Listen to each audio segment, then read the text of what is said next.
नमस्कार विद्यार्थी मित्रांनो, आज आपण या व्हिडिओमध्ये इयत्ता 9वीतील इंग्रजी विषयातील द स्टोरी ऑफ टी या पाठाचे मराठी अनुवाद, भाषांतर व स्पष्टीकरण पाहणार आहोत.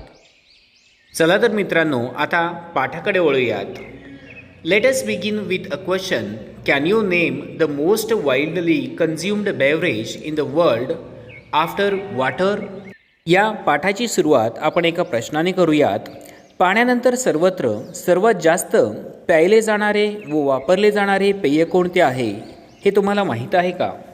Perhaps many of you have guessed the answer. The most popular beverage in the world is T. The fresh aromatic brew with which people like to begin their day. It has a refreshing astringent flavor.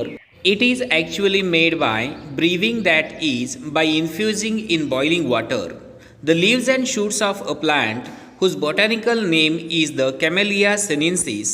The leaves are at first dried, cured, and processed before they are packed and sold to us. एव्हाना तुमच्यापैकी अनेकांनी कदाचित यांचे उत्तर ओळखले असेल. जगातील सर्वाधिक लोकप्रिय असे पेय म्हणजेच ताजा, सुगंधी व वाफाळता चहा, की ज्याचा आस्वाद घेऊनच आपल्या दिवसाची सुरुवात करायला लोकांना आवडते. चहाला अतिशय उत्साहवर्धक व कडक असा स्वाद असतो.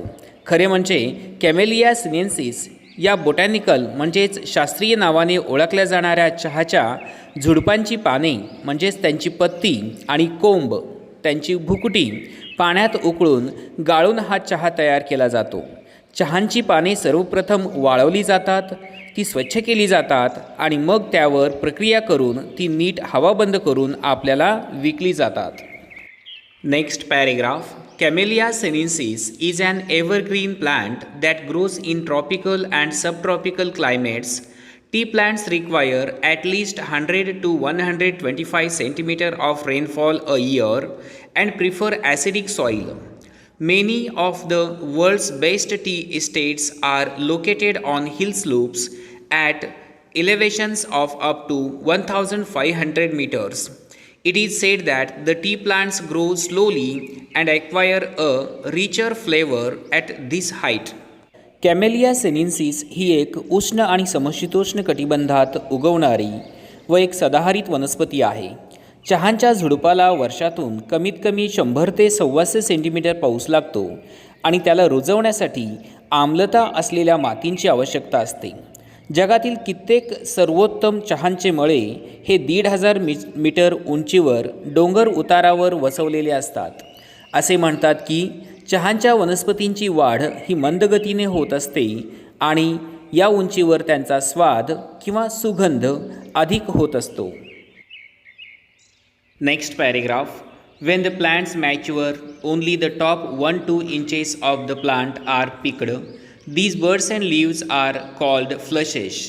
A new flush appears on the plant every 7 to 10 days during the peak growing season. Left to grow on its own, the tea plants may actually grow into a small tree.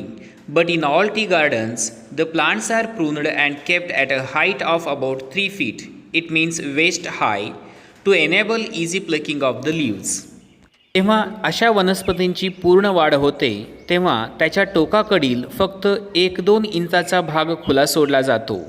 या कळ्या आणि पानांना फूट किंवा कोवळी पालवी असे म्हणतात. ऐन सुगीच्या मोसमामध्ये दर 7 ते 10 दिवसांनी अशी नवी पालवी फुटत असते. या वनस्पतीला जर नैसर्गिकरित्या वाढू दिले तर चहाचे झुडूप हे एखाद्या छोट्या झाडा एवढे मोठे उंच होऊ शकते. परंतु सर्व चहाच्या मळ्यात झुडपांना अगोदरच छाटून साधारण 3 फुटापर्यंत त्यांची उंची ठेवली जाते.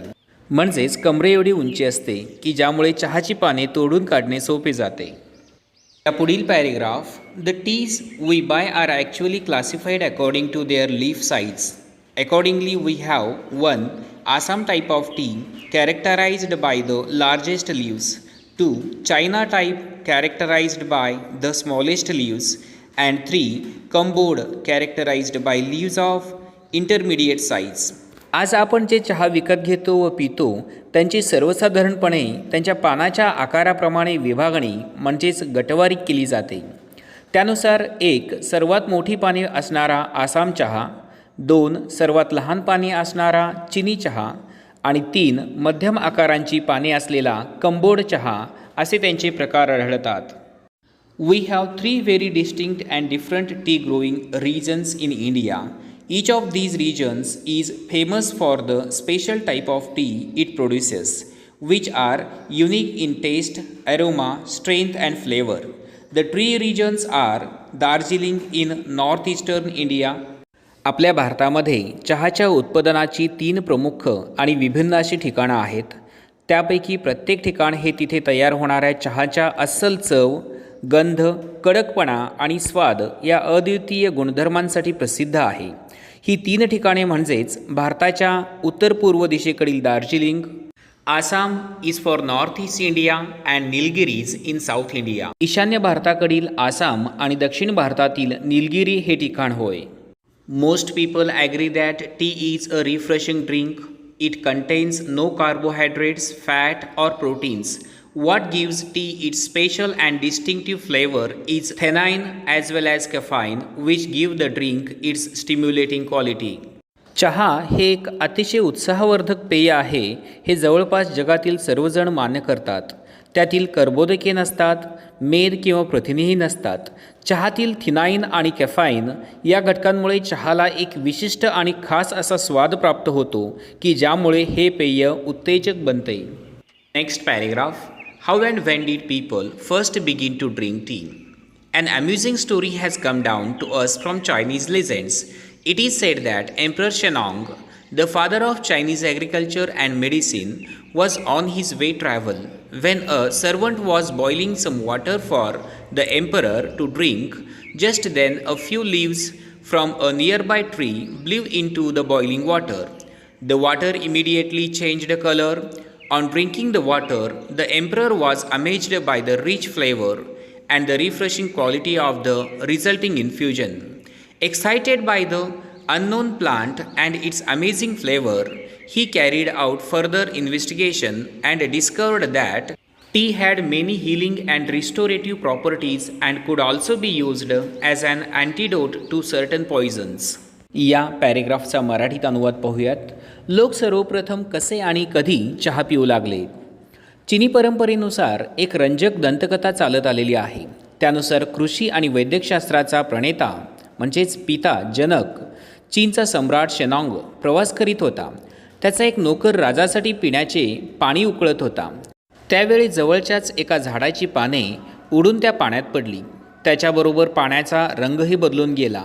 ते पाणी प्यायल्यावर त्या तयार झालेल्या पेयाची उंची, स्वाद आणि ताजेपणा अनुभवल्यावर राजा अतिशय चकित झाला. त्या अनोळखी झाडाबद्दल आणि त्या कमालीच्या स्वादामुळे अतिशय उल्हासित होऊन राजाने त्याचा आणखी तपास सुरू केला आणि त्याला शोध लागला की चहामध्ये आणखीन बरेच औषधी आणि निरोगी ठेवण्याचे गुणधर्म आहेत आणि काही विषयांवर रामबाण उपायसुद्धा म्हणून वापरले जाऊ शकते हे राजाला समजले. Yet another legend tells us that it was a Buddhist monk named Bodhidharma who was the first to use tea as a drink. He was keen to find a herb or a medicinal plant which would help him stay awake and alert for long period of time in prayer and meditation. एका दंतकथेनुसार बोधी धर्म नावाच्या एका बौद्ध भिक्षुकाने सर्वप्रथम या चहाचा पेय म्हणून वापर केला. त्याला प्रार्थना आणि ध्यानधारणा करण्यासाठी दीर्घकाळ जागे ठेवणारी आणि सतर्क राहण्यास मदत करील अशा एका औषधी वनस्पतीच्या शोधामध्ये तो होता. After considerable search and trial, he found that chewing leaves from the tea shrub acted as a stimulant, helping him stay awake. It was he who introduced the tea among his disciples in China. अनेक संशोधनानंतर आणि चाचण्यांनंतर त्यांच्या लक्षात आले की चहाच्या झुडुपांची पाने उत्तेजक असतात आणि ती चावून खाल्ली तर बराच काळ ताजेतवाने वाटते आणि जागे राहता येते. त्यानेच आपल्या चिनी शिष्यांना या चहाची सर्वप्रथम ओळख करून दिली. It is said that Japanese priests studying under Buddhist teacher in China carried tea seeds and leaves back home with them. Turkish traders also began to bargain for tea on the border of Mongolia. असे म्हणतात की चीनमधील बौद्ध गुरूंकडे जे जपानी धर्मगुरू शिकत होते त्यांनी आपल्या मायभूमीला म्हणजेच आपल्या देशी परत जाताना चहाच्या बिया आणि त्यांची पाने आपल्याबरोबर नेली. तुर्की व्यापाऱ्यांनी देखील मंगोलियाच्या सीमेवर चहाचा सौदा करायला सुरुवात केली. In fact, the story goes that the Chinese Emperor Huizong was so taken up with tea that he set up a research into the best tea whisking method and also hosted tea making and tea tasting tournaments in the court. So tea-minded was he that he failed to notice that Mongolia had actually taken over his empire. खरे पाहता एक कथा तर असे सांगते की चिनी सम्राट हुइत्सुंग तर चहाने एवढा प्रभावित झाला होता की त्याने सर्वोत्तम चहा निर्मिती पद्धती शोधून काढण्यासाठी संशोधन सुरू केले आणि चहा तयार करणे आणि चहाचा स्वाद किंवा चहापानाचा स्पर्धाही त्यांनी आपल्या दरबारामध्ये भरण्याची सुरुवात केली. त्यांच्यावर चहाचा इतका पगडा होता की मंगोलियाने आपले साम्राज्य बळकावले आहे हे सुद्धा त्यांच्या लक्षात आले नाही. Next, thus the habit of drinking tea spread to Japan, Europe and England, where it became a fashionable and popular drink among the people. अशा प्रकारे चहा पिण्याची प्रथा जपान, युरोप आणि इंग्लंडमध्ये पसरली. पाहता पाहता चहापान इतके प्रचलित आणि प्रसिद्ध झाले की ते एका अद्ययावत पेय म्हणून लोकप्रिय झाले. How did this magical beverage get its name? मग या जादुई पेयाला त्याचे नाव कसे पडले? The Chinese character Tu was first used in early inscriptions to describe tea, but later a new character cha was developed to refer specifically to tea.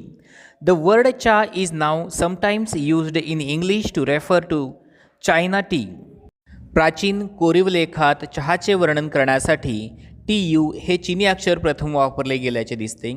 मात्र त्यानंतर चा हे एक नवीन अक्षर खास करून चहाचा उल्लेख करण्यासाठी निर्माण करण्यात आला आहे.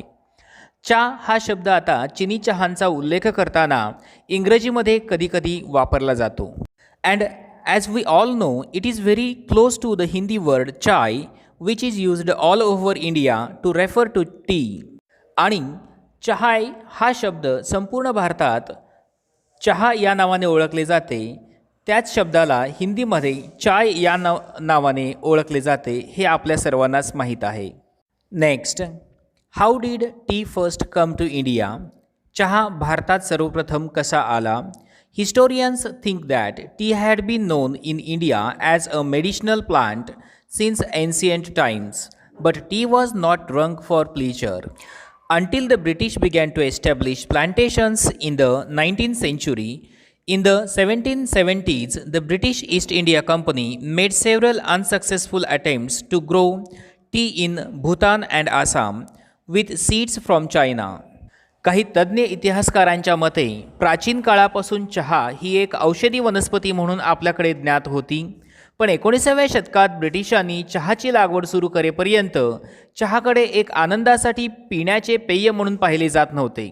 1770च्या दशकात ब्रिटिश ईस्ट इंडिया कंपनीने चीनमधून बिया आणून त्या भूतान आणि आसाममध्ये चहाची लागवड करण्याचे अनेक अयशस्वी प्रयत्न केले. Although these attempts failed, the botanist Robert Bruce in 1823 discovered tea plants growing wild in the upper Brahmaputra valley.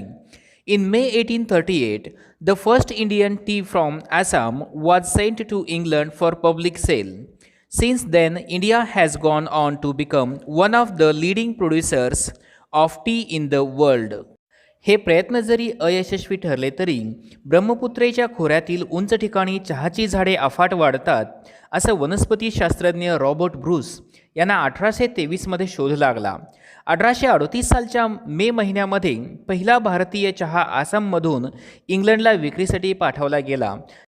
तेव्हापासून जगातील आघाडीच्या चहा उत्पादकांमध्ये भारताने आपले स्थान प्राप्त केले आहे. या पाठाचा उर्वरित भाग पुढील व्हिडिओमध्ये देण्यात आलेला आहे.